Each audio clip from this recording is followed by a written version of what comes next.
Une remontée du sexisme chez les jeunes en France, c'est en tout cas ce que semble indiquer une étude. Mais alors qu'en est-il? Salut, c'est Hugo, j'espère que vous allez bien.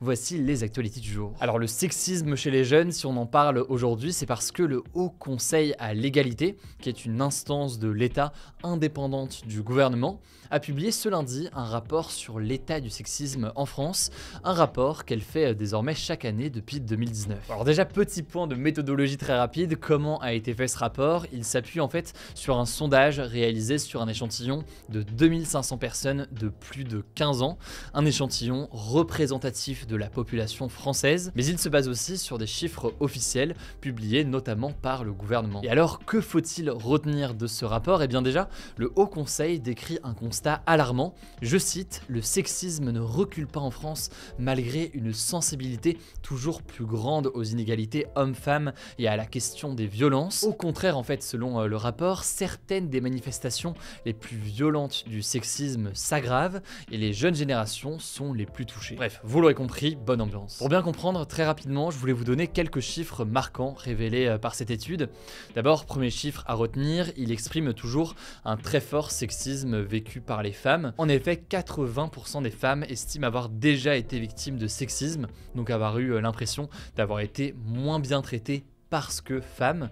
Et parmi les comportements les plus cités, on retrouve d'abord des blagues ou des remarques sexistes vécues par près de 57% des femmes interrogées, et puis des sifflements ou des gestes déplacés vécus par 41% des personnes interrogées, ou encore des remarques sur la tenue et le physique, citées cette fois-ci par 29% des femmes interrogées. Résultat, et c'est le deuxième chiffre important à retenir avant de parler plus précisément des jeunes, 9 femmes sur 10 interrogées disent adopter des conduites d'évitement pour ne pas avoir justement à subir de sexisme au quotidien. Ça peut consister par exemple à renoncer ou avoir peur de sortir seul de chez soi, à s'habiller comme on l'aurait souhaité, ou encore ne pas dire des choses par peur de réactions violentes venant d'hommes. Troisième chiffre qu'on peut là aussi retenir, 14% des femmes interrogées déclarent avoir déjà subi une agression sexuelle ou un viol.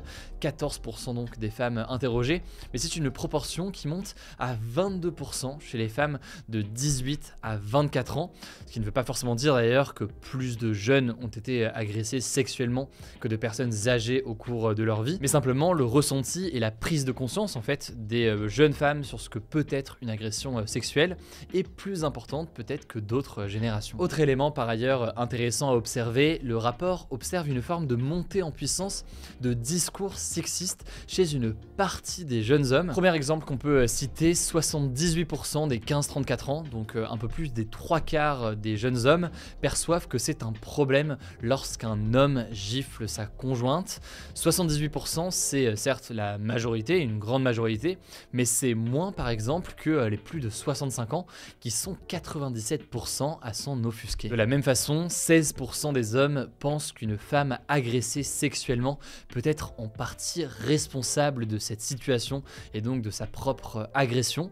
Et c'est un chiffre qui grimpe à 20% chez les plus jeunes, plus précisément qui grimpe à 20% chez les 25-34 ans. Alors comment expliquer ce qui ressemble à une forme de décalage générationnel? Les jeunes hommes ou une partie des jeunes hommes seraient-ils plus sexistes que les plus âgés?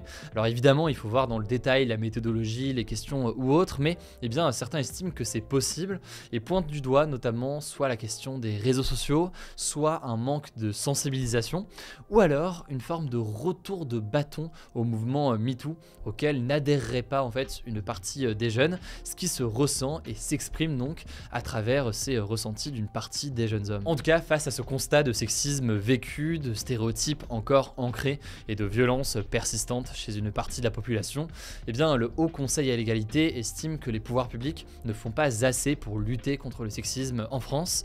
L'instance propose donc 10 recommandations pour changer les choses.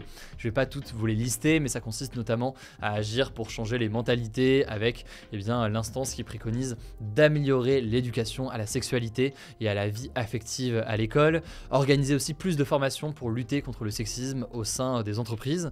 Il y a aussi la question de l'accès au contenu pornographique, certains contenus qui sont jugés comme un véhicule de stéréotypes et de comportements violents et qui devraient donc être davantage restreints aux personnes mineures, alors qu'aujourd'hui, vous le savez, le contrôle est beaucoup moins important. Et enfin, il y a aussi des recommandations qui visent à agir sur les conséquences.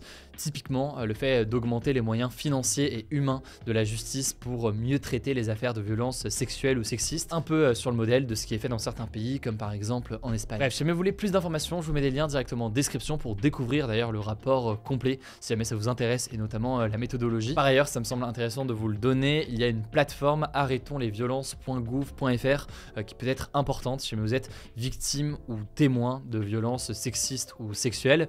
Le lien, là aussi, est directement en description. Enfin, je voulais vous partager aussi, ça peut toujours être important, un numéro d'écoute téléphonique qui existe en France pour les femmes victimes de violences. C'est le 3919. Je vous mets tous les liens directement en description. Et je laisse tout de suite la parole à Blanche pour les actualités en bref. Merci Hugo et salut tout le monde. On commence avec une première info. 15 femmes et 32 enfants français ont été rapatriés des camps de prisonniers djihadistes en Syrie ce mardi. Il s'agit en fait de femmes et d'enfants d'hommes djihadistes français capturés ou décédés. Alors les enfants ont été pris en charge par les services sociaux, les femmes ont quant à elles été placées en garde à vue et la plupart devraient être mises en examen pour association de malfaiteurs terroristes. Parmi ces enfants, il y a notamment un adolescent de 13 ans qui avait été enlevé par son père alors qu'il n'avait que 6 ans. Il va donc pouvoir enfin retrouver sa mère. C'est la 3e fois depuis le mois de juillet que le gouvernement français rapatrie des femmes et des enfants français détenus en Syrie. Ceci dit, il reste encore une centaine d'enfants et une cinquantaine de femmes dans ces camps de prisonniers djihadistes. Deuxième actu, la justice a confirmé ce mardi un non-lieu concernant l'accusation de viol contre le ministre de l'Intérieur Gérald Darmanin. Concrètement, ça veut dire que le juge a décidé que les éléments rassemblés par les enquêteurs ne justifient pas que Gérald Darmanin soit poursuivi en justice. Pour vous remettre dans le contexte, son accusatrice, c'est Sophie Patterson-Spatz, une femme de 50 ans qui avait déposé plainte en 2017 pour des faits qui se seraient produits en 2009. Elle accuse Gérald Darmanin de lui avoir fait du chantage pour obtenir un rapport sexuel. Alors de son côté, le ministre reconnaît bien avoir eu un rapport sexuel avec elle, mais il considère qu'il était consenti des deux côtés. Troisième actu, la France ne va finalement pas réautoriser l'utilisation des néonicotinoïdes, qui sont des puissants insecticides, pour la culture de la betterave sucrière. Et c'est une victoire pour les défenseurs de la biodiversité qui réclamaient la fin des néonicotinoïdes depuis des années. Si vous n'aviez pas suivi, je vais essayer de vous le résumer au mieux. En fait, les néonicotinoïdes sont interdits au sein de l'Union européenne depuis 2018, notamment car ils sont responsables du déclin des colonies d'abeilles. En gros, ils font du mal à la biodiversité. Cependant, la France et une dizaine d'autres pays ont pris des dérogations renouvelées chaque année afin d'utiliser les néonicotinoïdes pour la culture des betteraves spécifiquement. La raison, c'est que ce produit permet d'éliminer des pucerons qui jaunissent la betterave. Sauf que la semaine dernière, la Cour de justice de l'Union européenne a estimé qu'aucune dérogation concernant les graines traitées aux néonicotinoïdes n'était justifiée et la France va devoir donc arrêter. Ceci dit, cette décision, vous vous en doutez, ça inquiète pas mal les agriculteurs. Face à ça, le gouvernement a annoncé un dispositif pour couvrir le risque de perte lié à la jaunisse, le temps que des alternatives soient trouvées. Quatrième actu, le Burkina Faso, un pays d'Afrique de l'Ouest, a ordonné le départ des troupes militaires françaises de son territoire d'ici un mois. En fait, depuis le coup d'état du capitaine Ibrahim Traoré au mois de septembre, donc sa prise de pouvoir par les armes, les relations se sont énormément dégradées entre la France et le Burkina Faso, qui était une colonie française jusqu'en 1958. Ce départ des troupes françaises concerne environ 400 militaires qui sont déployés dans le pays depuis 2011, notamment pour lutter contre le terrorisme dans la région. Alors après, c'est important de le souligner, le gouvernement burkinabé a tout de même précisé qu'il ne souhaitait pas pour autant rompre ses relations diplomatiques avec la France.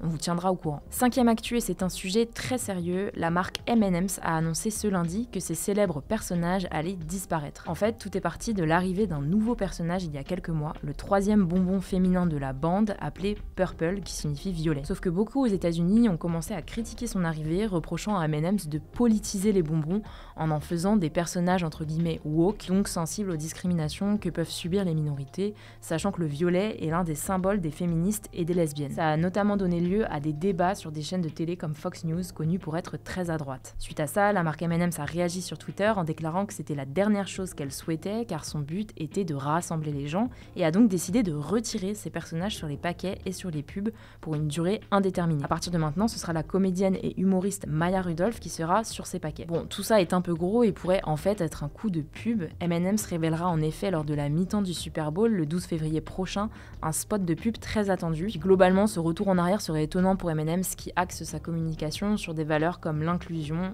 Affaire à suivre donc. Dernière actu, et c'est une bonne nouvelle, les éléphants d'Afrique aideraient à lutter contre le réchauffement climatique selon une étude publiée ce lundi dans la revue Proceedings of the National Academy of Science. En fait, en mangeant des dizaines de kilos de végétaux chaque jour et en écrasant plein de petits arbres, les éléphants diminuent la compétition entre les jeunes arbres et favorisent l'émergence de très gros arbres. Et ces très gros arbres aspirent énormément de CO2, l'un des gaz responsables du réchauffement climatique, ce qui est donc une bonne chose pour le climat. Ceci dit, la moins bonne nouvelle, c'est que ces éléphants sont en risque critique d'extinction. Leur population a baissé de 86% au cours de ces 30 dernières années. Merci Blanche. Alors il n'y avait pas de débat hier, il n'y a pas de débat non plus aujourd'hui. Décidément, quelle mauvaise série.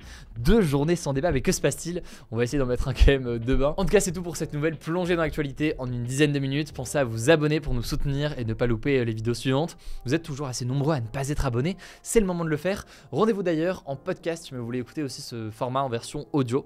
Et vous tapez Hugo Décrypte sur Spotify, Apple Podcasts, Deezer ou autre. Vous êtes de plus en plus nombreux, donc merci pour ça. Prenez soin de vous, prenez soin de nos proches, et puis je vous dis à demain pour une nouvelle vidéo.